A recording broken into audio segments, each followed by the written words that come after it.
इस्तीफा देने भी जा रहे हैं मदन सहनी। कह रहे हैं कि अफसरशाही इतना हावी है कि बात नहीं सुनता है, विभाग की बात नहीं सुनता है, मंत्री का बात नहीं सुनता है। हम लोग अफसोस करते हैं, लोगों की बात अगर पैरवी भी करते हैं कहीं तो एक अदना सा अधिकारी भी नहीं बात सुनता है।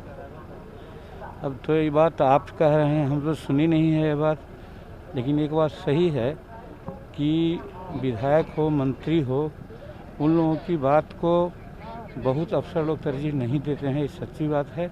और इस चीज़ को भाजपा और जदयू का जो एमएलए का लेजिस्लेटिव एमएलए का बैठक थी, संयुक्त बैठक, उसमें भी हमने कहा था कि माननीय नीतीश कुमार जी, सभी विधायकों का इज्जत तब बढ़ेगा कि इनके कहने पर अफसर सुने और जनता का काम करें। तो पहले भी हम कह चुके हैं और ये इस्तीफा दे रहे हैं कि नहीं दे रहे हैं ये नहीं मालूम है, लेकिन कह रहे हैं आंशिक रूप में जरूर सत्यवाद है। वो बहुत दुखी हैं, कह रहे हैं कि सीएम से क्या बात करनी है, सीएम को पता नहीं है कि कितना भ्रष्टाचार है अफसरशाहियों में। और वो चंचल कुमार से मैंने बहुत बार कोशिश की बात करने की, वो तो फोन नहीं उठाते हैं। हाँ खैर क्या करते हैं उससे अलग बात है, लेकिन जहाँ तक अफसरशाही की बात है, ज़रूर अफसर लोग जनप्रतिनिधियों की बात को नकारते नहीं हैं, लेकिन 20% 25% लोग एकदम नहीं सुनता है, ये बात सही है। सर दिल्ली गए थे, पॉजिटिव बातचीत हुई वहाँ बिहार को लेकर के, आप लगातार कर रहे थे। हाँ देखिए, इस माने में हम नरेंद्र मोदी जी प्रधानमंत्री को धन्यवाद दे रहे हैं कि हमारा जो पत्र गया था उसमें 3 मुद्दा का जिक्र हमने किया था कि हम दशरथ मांझी पर्वत पुरुष को भारत रत्न देने के लिए और निजी क्षेत्रों का ये हो रहा है उसमें रिजर्वेशन के लिए और जुडिशरी में आरक्षण के लिए, ये 3 मुद्दों पर हम आपसे बात करना चाहते हैं, ये लिखा था। थैंक्स इसलिए देते हैं कि हमारे पत्र को मिलते ही उन्होंने एक कमेटी कंस्टिट्यूट कर दी।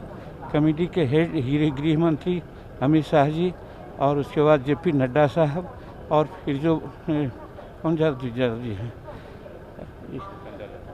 ना भूपेंद्र यादव, ये तीनों की कमेटी बनी। वो कमेटी रात में कल करीब 9 बजे हम लोगों की मीटिंग हुई है और बहुत सार्थक बातें हुई है। गृह मंत्री ने कहा है कि इन सब बातों से हम अवगत करावेंगे इनको और हम लोग सब लोग मिल करके इस पर जरूर कोई न कोई हम मुद्दा को सेटल करने का प्रयास करेंगे, ये बात हुई है। शराबबंदी पर दिल्ली में आपने कुछ बयान दिया था जिसकी काफ़ी तेज चर्चा हो रही है। देखिए, शराबबंदी पर दिल्ली में नहीं, हम तो यहाँ भी बोलते हैं कि जो अभी क्रियान्वयन हो रहा है उसको लेकर के उसमें कहीं ना कहीं कमी है, जिसके चलते गरीब तबके के लोग जेल जा रहे हैं और अमीर लोग रात में दारू पी करके मौज कर रहे हैं।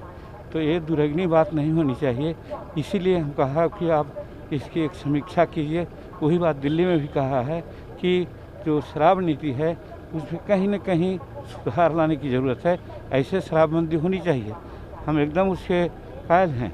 हम खुद कहा है कि हम वैसे घर में जन्मे हैं जहाँ शराब बनाई जाती थी, शराब का सेवन हमारे पेरेंट्स करते थे, लेकिन हम 9 वर्ष के बाद हमको पता नहीं है कि कैसा शराब होता है।